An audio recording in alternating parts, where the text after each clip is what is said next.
Hey everybody, welcome to Investing in Cannabis. I'm your host, Brandon David, coming to you from the beautiful Venice Canals. We've got a great episode in store for you today. I'm back in Boulder, Colorado, back at Canopy Boulder, the accelerator, to interview Robert of Royal Supply. Royal Supply has the packaging game in the cannabis industry wrapped up. They have formed these fantastic long-term relationships with China and all the supply chain that you need. By Robert's own admission, it is not a sexy business. Packaging is not cool, but you know what is cool? Making money. And he's on $1.5 million a year run rate right now. Are you paying attention yet? Robert's also been a fan of the show for quite some time, and as you guys know, when founders are inspired and learn from my show and then build companies, there's just no better reward than that. So shout out to Robert and all of Canopy Boulder for having me. Let's get into the episode. I learned a ton. You're gonna learn a ton. Tune in, listen up, get acquainted.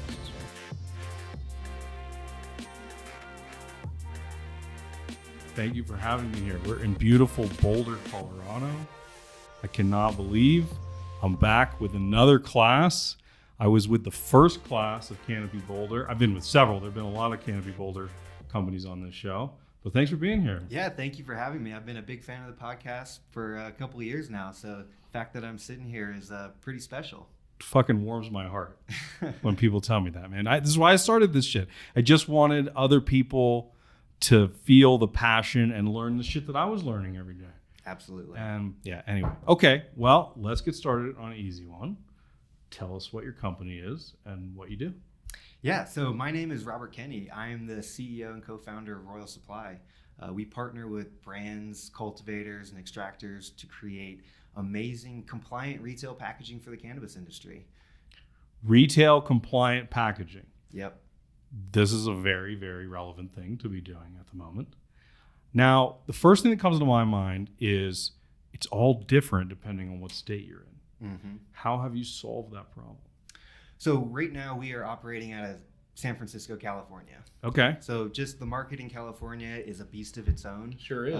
That is our bread and butter. So we are experts in the laws in California. And one thing to that note, just in 2018, they probably changed the packaging laws at least 4 times. Yeah. So it comes Bastards. it comes down to just being nimble and being able to stay on top of that kind of stuff. Uh-huh. And when we get into other states, because we do have a national footprint. Where else are you today? We have every legal state, pretty much. That is where we focus on. So we have an online operation that is great for lead generation and just putting ourselves out there. So we're getting people from the emerging markets like Oklahoma, Michigan. You've got the more established markets like Colorado and California and whatnot.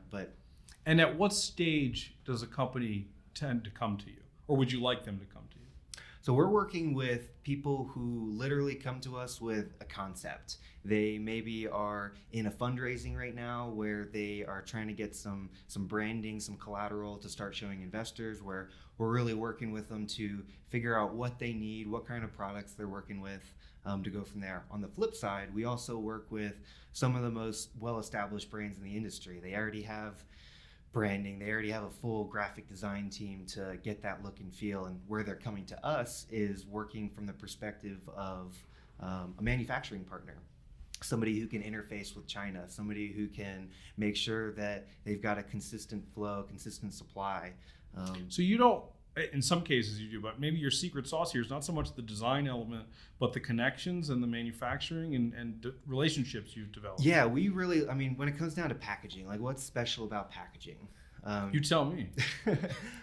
Really where we're providing our value is coming down to just the full level of service that we're giving. You could essentially look at us as a salaried position that these brands are working with from the perspective of sourcing, dealing with China, making sure that everything is in line and knowing the nuances of it and whatnot. They're coming to us as that industry expert, so to speak.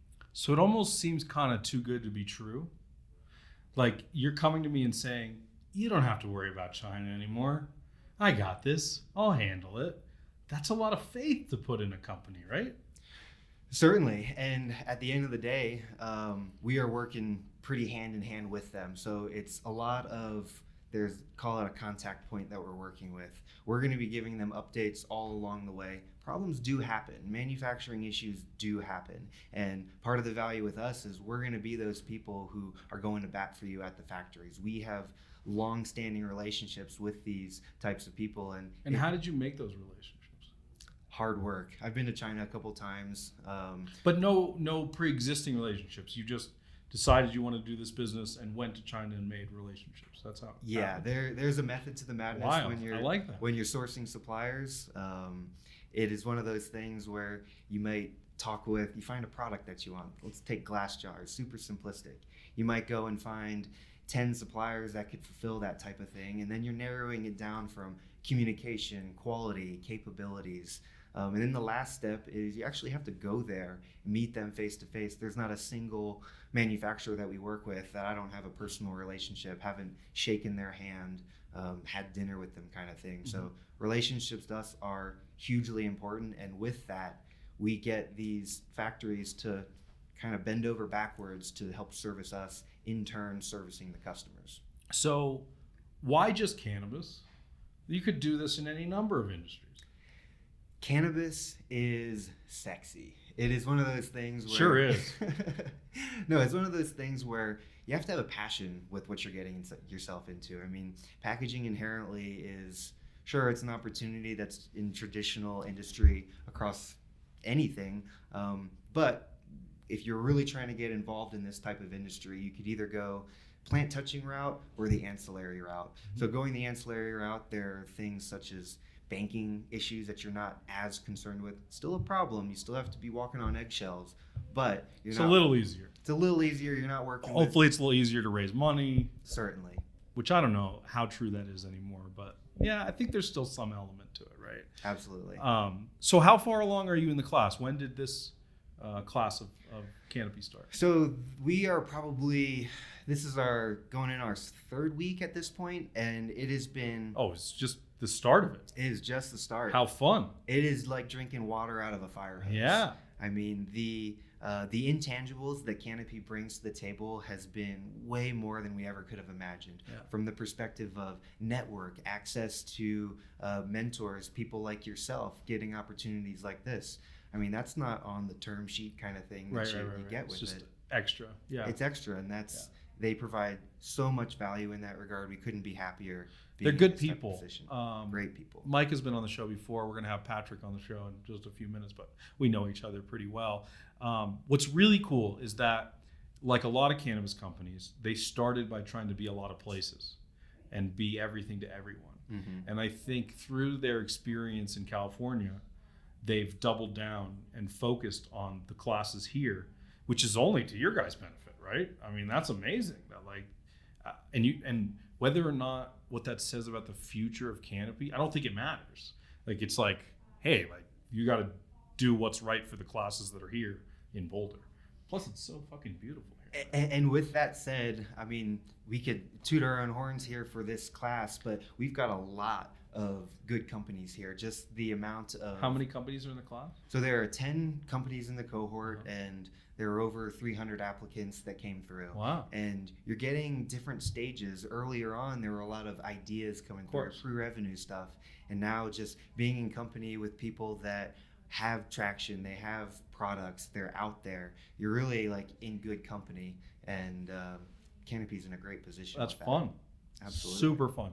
And so tell me about your traction. Where are you today? You do the weekly pitches, and everybody says, you said you were going to get this done this week. Did you get this done this week? That's how it works, right? So the traction has been, for us, pretty substantial, actually. We started back in 2016 out of a basement in North Carolina with only $10,000.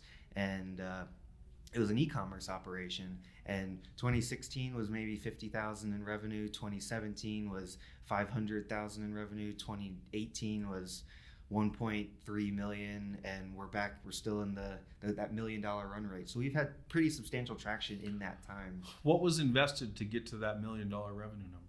$10,000 That's from the it. beginning. Yep. That's fucking incredible, man. Good for you. We are at the point now where we have taken a look at the market and our position in it, and we're at the point where we're ready to take on capital, compete at a larger scale. Mhm. We've successfully proven there's a market fit for us. We work with some major brands in the industry, and if we didn't take money and we didn't go and capitalize on this opportunity, we're going to get left behind.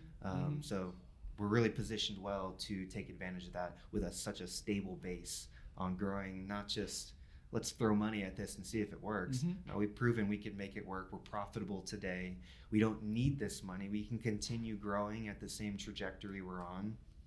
But that's not fun. I mean, let's do this big. Yeah. Well, that's exciting, man. Yeah. I kind of thought I was going to come here and be like with pre-revenue companies, That's not you. Nope. You're crushing it. You're crushing it. Very cool. What's the biggest barrier to your scale right now? Labor. I mean, that is what we're doing right now. We are in an infrastructure raise. So we've got the systems and the processes in place, the relationships with the people we need to have. It comes down to I'm working 90 hours a week. Our sales reps are working just as much. Like we are to the point where we need more resources to continue to pour fuel on this fire. So the raise that we're happening is going to be investing in salespeople, going on circuits of trade shows, marketing, just really driving home sales to continue that forward trajectory. And what's an ideal customer for you? A big MSO? Is that what you're looking for? No, not particularly.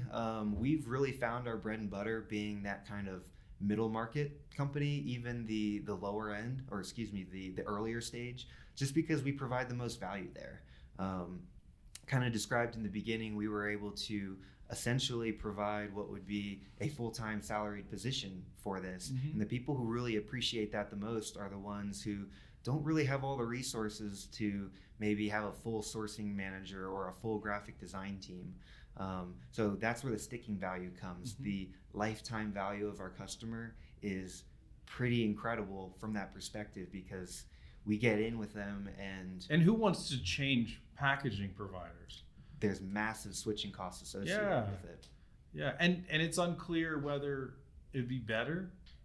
Like, isn't it hard to kind of create like a competitive advantage to steal away a customer? Like, it's hugely relationship based. Yeah. There are companies in our space that we get business from all the time because the customers are saying, man, I wasn't getting the same attention that I want. They grew too big. I'm not important to them anymore. Well, we'll take you in and we'll be able to nurture that relationship. And we have found that the sheer relationships that we have and the service that we're able to provide is how we've gotten from there to here where we are right now. Dude, that's cool. Yeah, that's pretty cool. It's fun stuff.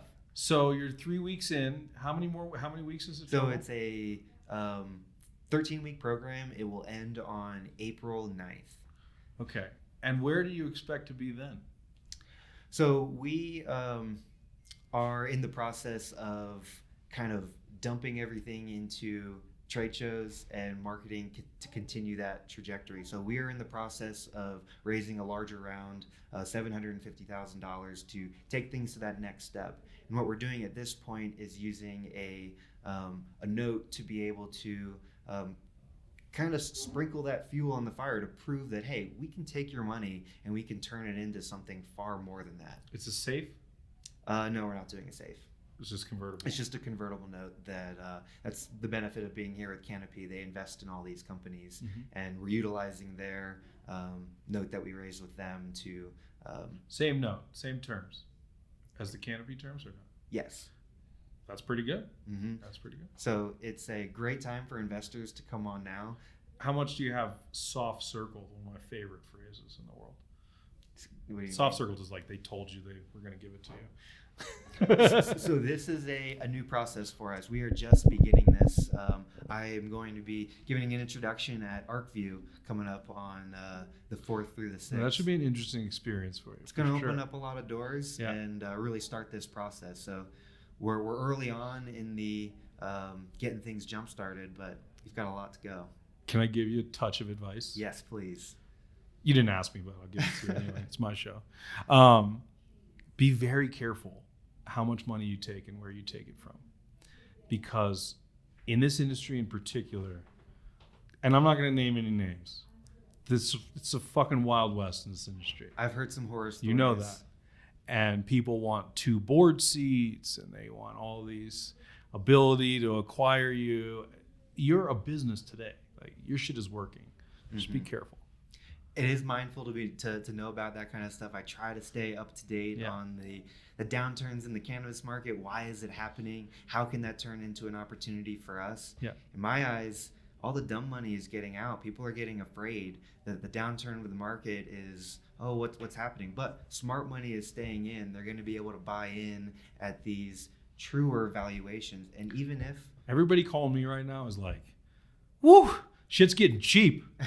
They're excited, you know, and they should be, because the best in class operators are the ones that are going to left standing, and it's going to be at a 30% discount from what it was in 2018, you know. And also, if you look at it on the flip side, let's say we did raise money in 2018 when valuations were great. Well, you get that market downturn. Yeah, you'd be raising a down round. You're raising a down round. We have the opportunity for our investors to start down here and only go up. Mm-hmm. The industry is not going to crash much further than this. Money is going to be starting to be put to work. And like you said, things are going to shake out, and the ones who are best positioned for that are going to be the most successful. So you said your biggest barrier is labor. Mm-hmm. Talk to us more about that. We are the typical entrepreneurs. We wear all the hats. We've got our salespeople that are working with the design teams, doing some sort of creative direction. They're also managing the purchasing. They're also communicating with the suppliers. We're doing it all. And the way to make that more efficient is, let's make our sales team more efficient. Let's put more resources behind them, such as project managers, such as support specialists, and really maximize their efficiency there. Mm-hmm. So once we can take those working on the business type of activities off the table, it's going to allow us to spend more time directly working with those customers, more time meeting new customers, and taking on more business in general. So you're based in San Francisco, yeah? Yep. Where in San Francisco are you? Richmond District. Okay. What up? I don't know what the area code is out there, but I would have named it. It's probably the same. 94121. 94121. Oh, that's a zip code. That's a zip code. Yeah. Usually in rap songs they call it. I'm from North Carolina, so I've got a 919 zip code. I'm not sure what's going on in San Francisco though. So it should be 415, but I don't know about the 415, Richmond district. I don't know if it's different. Okay. So very relevant question for you. You talked about how labor is your barrier in hiring people. How do you feel about the pool of possible employees in San Francisco? I think that, so first of all, that's a really interesting topic to even start thinking about, just from how expensive San Francisco is in general. Right. You're getting great talent, sure, but that's very expensive talent. Let me ask you a different question. Okay. Why did you start your company in San Francisco? That is a great question. I actually have an answer for it. So when we were started back in 2016, this was in North Carolina, and we were quickly realizing that B2B is the way to go. That's where all the money is. So you want to be in the thick of things. And at the time when we took a lay of the land in terms of competitive landscape, you had all the 800-pound gorillas down in LA, from the Kushes, Green Rush, Marijuana Packaging, Biohazard. All these packaging supply type companies were already having a strong foothold there, leaving Northern California, San Francisco specifically, wide open. Mm-hmm. So we have really carved a niche in Northern California there in that regard, just because nobody's there. And that in and of itself has opened up doors, many doors in fact, with the brands that are up there. I can imagine. So the biggest packaging manufacturer that I know, that I've worked with, is Lulu in the Bay Area. Do you know them? Are you familiar with that name? You should be. If you go in their factory right now, they have a massive, expansive factory. They do all kinds of packaging. But if you walk through the rows of their machines, it's like every brand you've ever smoked, like just one after another. And I work with a lot of companies, and all the time in their expenses, the line item is Lulu, like over and over again. So I'll make that intro for you, man. I would appreciate that. I would love to talk with you them. should know them. Because your company is in San Francisco, it brings up an interesting opportunity. I want to talk about the difference between California cannabis and Colorado cannabis. Mm-hmm. And I think you're sort of uniquely situated to answer that question. From a perspective of packaging, there is a clear difference between the Colorado packaging and the California packaging. Colorado, well, let's start with California. California, you've got all these big, huge, nationally recognized brands. That's where all the big dogs are really coming from. With that said, the competitive landscape there is significantly more, so packaging in and of itself is going to be that much more crucial.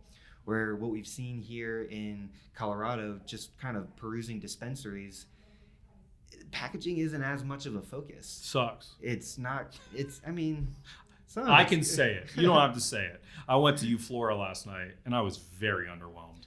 But to that same point, you also have a market like Nevada, Las Vegas. The packaging and even the stores in Las Vegas are going to be way above what you would even see in California, just because Vegas in and of itself is show. Flashy. It's flashy. So it was incredibly interesting going from market to market to market to see how different the packaging is. Yeah. I mean, the laws are generally the same for the most part. Some could differ in like transparency versus opaque versus whatnot. But in terms of where people are spending effort on their packaging, there's some clear differences for sure. And how about the weed?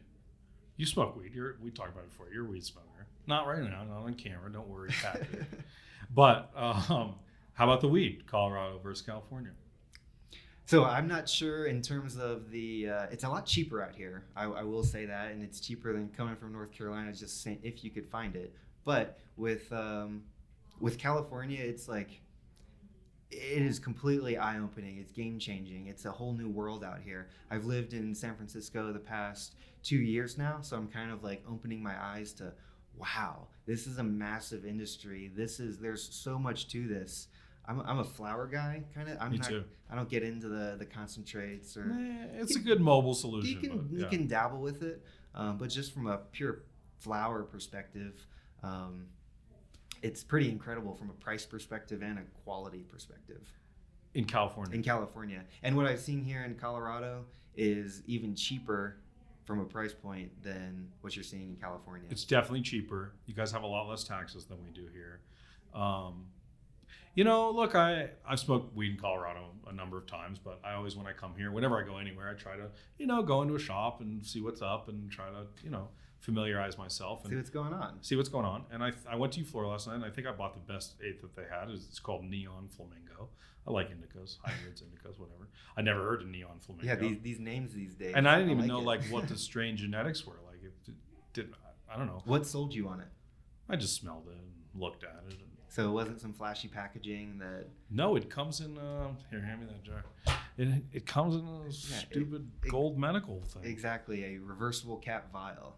I mean, this is like where you get Vicodin in. You were using that back in 2015. Yeah, exactly. That was the graduate of the plastic Ziploc bag. Yeah, barely. Yeah. Barely. Okay, cool. So why isn't everyone in Colorado know that and using you? Know what? And what do you mean? That sucks.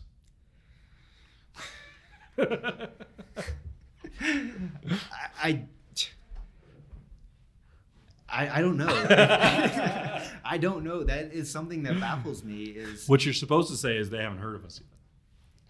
They haven't heard of us yet. Yeah, there you go. You could edit that later. I won't though. That was gold. Well, this was fun, man. Thank you so much for joining me. How can the audience help you? What are you looking to hire anyone? Do you need a co-founder? Are you looking for a distributor or whatever? How can we help you? So yeah, I kind of mentioned it. We are in the process of raising a larger round here, $750,000 for that next step. So I would love to start talking with people and meeting people that are interested in learning more about it. And is there a strategic that you'd like? I mean, is there a skill set that you'd like in an investor?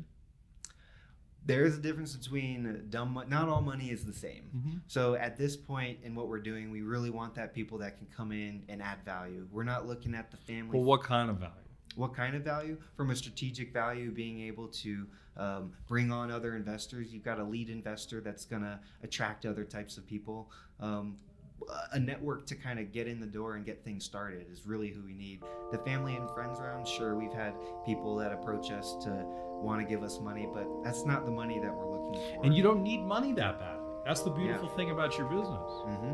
Well, this was fun, man. Thank you so much. I really enjoyed it. Thank you for being a fan and watching, and warms my heart. Thanks. Warms my heart. Thanks.